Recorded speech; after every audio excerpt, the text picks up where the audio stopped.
escrito un libro, 3 libros sobre ángeles. Y por lo tanto puede decirles que existen estas fuerzas misteriosas de la naturaleza que hacen crecer los árboles, las flores, que crean el prana que respiramos, que viven en la luz que nos viene del sol, que han compuesto mediante la fuerza del espíritu los 3 cuerpos conocidos de la mente, la emoción y el cuerpo. ¿Verdad que es algo más que un pequeño enanito de los bosques, una de las flores, una ondina de las aguas o una salamandra del fuego?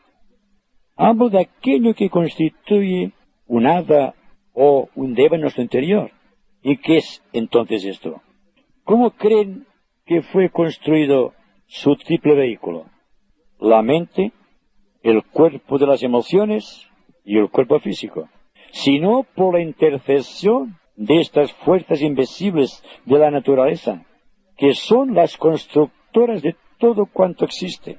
Bien mirado, Dios crea a través de los arcángeles. Nosotros creamos en virtud de los 3 elementales, que llamamos cuerpo físico, cuerpo emocional y cuerpo mental. Son 3 devas. Por esto les decía, no tengan ustedes aprensión alguna en tratar de construir un cuerpo de acuerdo con sus ideales, porque la energía sigue al pensamiento, según rige la tradición esotérica.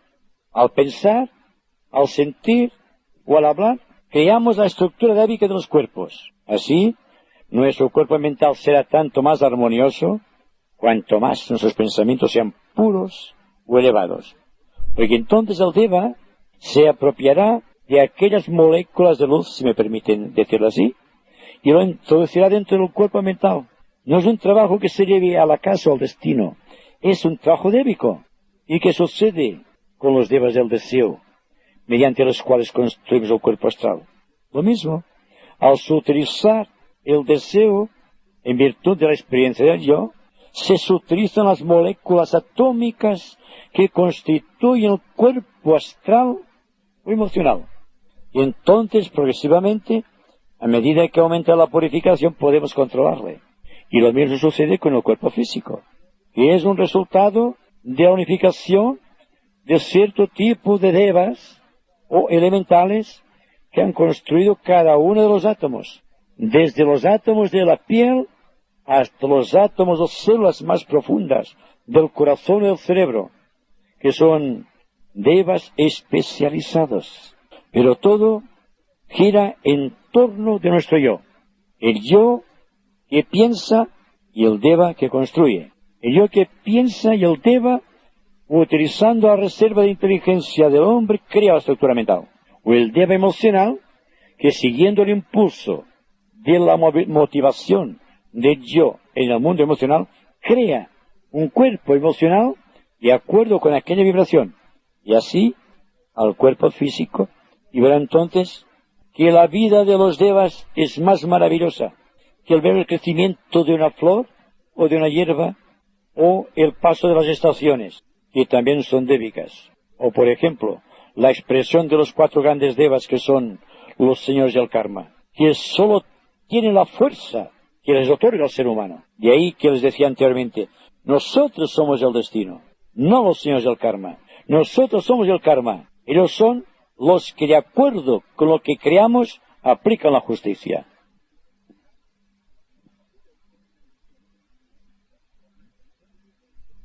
El hombre es el constructor de la naturaleza, aunque no se dé cuenta.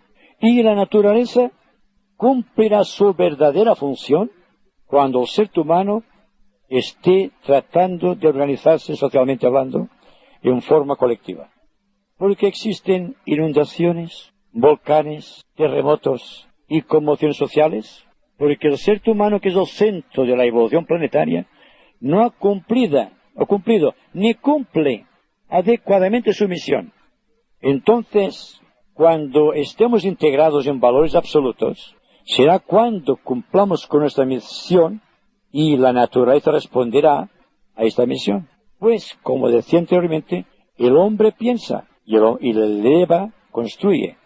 El viento, la lluvia, los rayos, los terremotos forman parte del destino de los devas.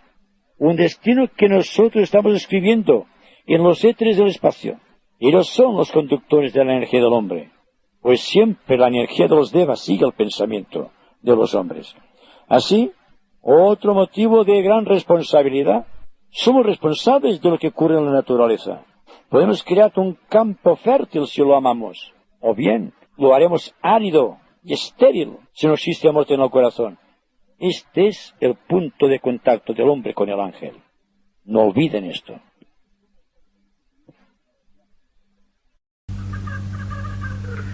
Avisorando ya el ángulo esotérico, pero absolutamente práctico de nuestro estudio, vemos que la objetividad de nuestro trabajo y la absoluta clave de su éxito reside en nuestro fervoroso sentimiento de buena voluntad y deseo de bien.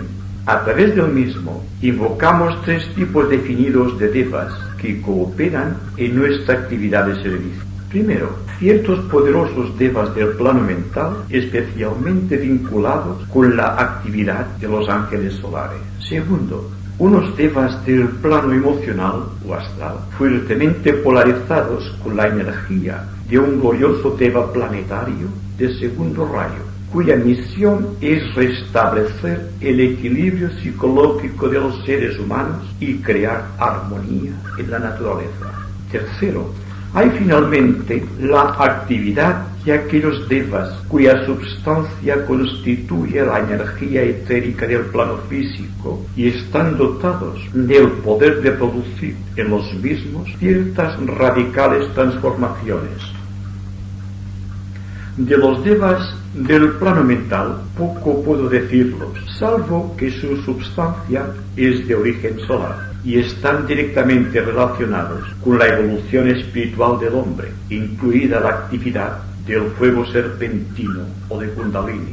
Trabajar con este grupo de devas exige una gran solidez de principios espirituales, una mente muy clara, sencilla y altamente flexible, el firme propósito de servir y la indomable determinación de cooperar inteligentemente con el plan de Dios que caracteriza la vida del discípulo, constituyen un punto de atención y de invocación con respecto a estos elevados devas. La misión de los mismos es esclarecer el camino, comunicar visión y evocar comprensión amorosa en la mente y corazón de aquellos que consiguen invocarles.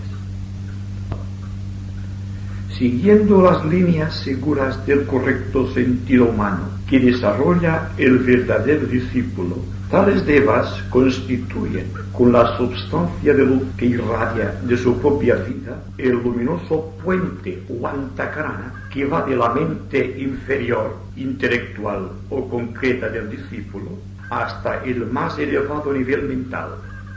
El yo superior de cada ser humano, su ángel solar, que constituye el alma del proceso de la evolución humana, se halla en el centro mismo de esta actividad de los devas solares y del crecimiento espiritual de las almas en el sendero, y dirige conscientemente desde su alto lugar de observación el proceso conjunto de la voluntad del discípulo y de la actividad dédica. Es pues muy importante para aquellos que se sientan llamados o capacitados para trabajar en un nivel mental superior o que estén debidamente entrenados en el proceso técnico de la meditación esotérica, tener muy en cuenta la participación de los devas solares en todos y cada uno de sus intentos de realización espiritual.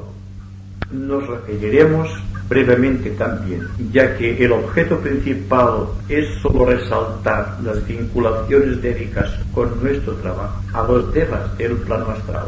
Hallamos los devas del plano astral en cada uno de los 7 subplanos que constituyen este plano, y naturalmente estas huestes dédicas constituyen distintas gradaciones o jerarquías que se extienden desde el mundo del deseo más material al sentimiento de integración más elevado. Se comprenderá también que su vinculación con nuestra obra de servicio dependerá mayormente de la calidad de nuestras intenciones y de la buena voluntad depositada en el trabajo. La mayoría de los devas del plano astral responden al aspecto devocional y debo hacer resaltar de nuevo el hecho de que actualmente toda la jerarquía dévica del plano emocional se halla regida por un poderoso deva del segundo rayo, cuya misión apreciable, según ordenación jerárquica del plan para la nueva era, es sublimizar y dignificar el deseo humano y enaltecer hasta las más elevadas cúspides espirituales el aspecto sentimiento de la humanidad. Los devas del plano astral, a partir del cuarto subplano, tienen la misión de contrabalancear las actitudes humanas con los móviles divinos. Se les llama pues los ángeles del equilibrio, y son precisamente ese tipo de devas los que invocamos en nuestra actividad de servicio en el plano astral. Cuando el equilibrio es perfecto y hay una perfecta armonía entre la actitud humana y el móvil o plan divino, surge como expresión natural la música. La música es la más elevada expresión del equilibrio cósmico. No podemos invocar a los devas del equilibrio sin haberse utilizado hasta cierto punto nuestro sentido devocional y sin estar henchidos de grandes ideales en favor de la humanidad. El hecho de que parte de ustedes se haya adherido con buena voluntad a esa tarea de equilibrar psicológicamente a las personas que tienen dificultades en el aspecto astral o psíquico, es una garantía de que ya están en cierta medida conectados o han atraído ya la atención de los devas del equilibrio. El efecto subsiguiente ha de ser paz e integridad. No hay mejor yoga, evidentemente, que el espíritu de servicio, y hay que reconocer y afirmar que practicar el yoga, de la clase que sea, pensando solo en la propia perfección o liberación, es separarse del camino espiritual, cuya sutilidad y transparencia se basan en la integridad de principios, en la solidez del propósito y en el más absoluto desinterés. Estas tres reglas constituyen el sendero de servicio y en su luminoso recorrido nos acompañarán siempre nuestros hermanos los devas. Como predisposición del alma hacia el equilibrio natural de la naturaleza ética, hay que practicar la distensión y el silencio. De ambas actividades, que constituyen una base de armonía, se eleva un sutilísimo clamor que llega a los atentos oídos de los devas del equilibrio. Ellos responden inmediatamente al mismo con generosa adhesión y exquisita simpatía. El color preponderante que surge del alma en silencio es el verde pálido, brillante, y los devas del equilibrio responden al mismo con su vibración de armonía de color amarillo, intensísimo y claro, con un tono que no tiene ninguna medida, no tiene ningún apoyo ni ninguna comparación con los colores que nosotros conocemos en el mundo físico. Pero en la base de ese color, junto con el verde que se eleva del alma silenciosa, existe la garantía absoluta de la curación psíquica de la raza. Vamos a hablar de los devas del plano etérico físico. Ellos constituyen en su totalidad aquello que esotéricamente llamamos prana. Se mueven en éteres físicos de distintas densidades. Las características de los devas del plano físico en sus distintas densidades o evoluciones son innombrables, pero responden invariablemente a las leyes de afinidad con la naturaleza física. Tenemos así a los devas de la tierra, del agua, del aire y del fuego, y en una síntesis de actividad tenemos a los devas más sutiles del subplano atómico, cuya belleza es realmente indescriptible, así como indescriptiblemente poderosa su participación en la vida oculta de la naturaleza y en la vida espiritual del hombre. En cierta ocasión, El maestro nos dijo que la curación física de las enfermedades es un asunto puramente mental y está relacionado con un empleo inteligente de los éteres. Esto quiere significar que nuestras invocaciones de los devas constituyen los éteres sutiles del plano físico, la más potente expresión del prana. Tienen una importancia trascendente en nuestros trabajos de curación física. La curación podría ser directa a través del éter sutil o prana, operando directamente sobre la causa de la enfermedad, que siempre puede ser localizada en el cuerpo etérico de los seres humanos. Y he hablado de compasión. Es el más grande de los elementos invocativos, procuración física. Es el poder máximo de la humanidad en el aspecto servicio y la más elevada muestra de fraternidad humana, la más elevada forma de virtud. Hay que tratar de sentir compasión si queremos atraer a los agentes déricos, señores de la curación universal. No podemos invocar su fuerza si nuestro corazón está reseco y son áridas las avenidas de nuestros sentimientos en favor de los demás. Y hablaba así de los devas de tres planos definidos: del plano mental, que deben producir comprensión espiritual; del astral, que infundirán armonía y equilibrio psíquico; y del físico, cuya su utilización creciente determinará la curación de todas las enfermedades físicas de la raza humana. Tenemos unos ángeles que inspiran constantemente a la humanidad, que son los llamados ángeles familiares. Un ángel familiar, por ejemplo, un ángel de la profesión, porque todos tenemos una profesión. Pues dentro de la profesión tenemos ángeles que caracterizan, que incorporan la energía dentro de este arte, de esta ciencia, de esta profesión, convirtiéndose en los maestros tutelares, los antiguos espíritus que llamamos los antiguos, que inspiran a los que están realmente abocados a aquel tipo de profesión. Hay también la actividad del ángel de la guarda, si no lo permitís, sin caer en las cosas místicas de la Iglesia, pero cada cual tiene su alter ego interno, alter ego védico, podríamos decir, que nos ayuda, que nos da expresión, que nos está inspirando constantemente. Lo que pasa es que no siempre lo escuchamos, porque su voz es tan parecida a la nuestra que no nos damos cuenta. Se confunde la voz del ángel guardián con la propia voz nuestra. Por lo tanto, decimos, esto ha sido una ilusión. ¿Cuántas veces hemos sentido llamarnos por nuestro nombre? Y ha sido simplemente el ángel guardián, que nos avisa de algo. Lo que pasa es que nuestros oídos están sordos, porque aquí haciendo mucho el oído para ver las cosas ocultas. Y aquí está todo el proceso.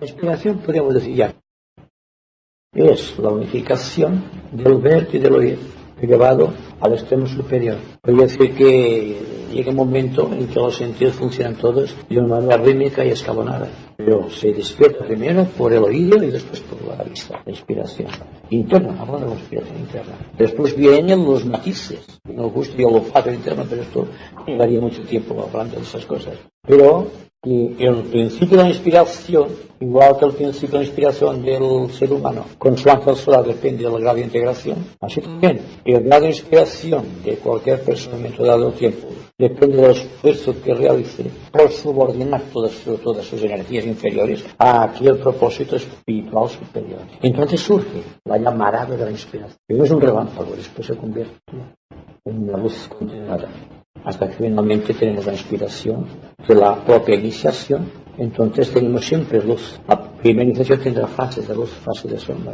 Pero cuando estamos en la tercera fase, digamos, de la inspiración, que es la transfiguración, entonces tenemos luz en el físico, en el astral, en el mental constantemente. Ya estamos andando hacia la crucifixión, claro, naturalmente. Estamos entrando hacia adentro, estamos desglosando los últimos arrojos del camino, hasta llegar a la cueva, pero decimos la propia inspiración. Tú decís que es la cruz, pero se sufre en aquel momento porque tienes que renunciar a todo. Y al renunciar viene la desintegración del cuerpo causal. Entonces, cuando se desintegra el cuerpo causal, viene la perfecta inspiración desde la mónada. Por primera vez dentro de nuestro campo vital de existencia, la mónada ha descendido al cerebro físico, nos ha transfigurado, nos ha transformado, nos ha purificado, nos ha hecho unos con el Padre.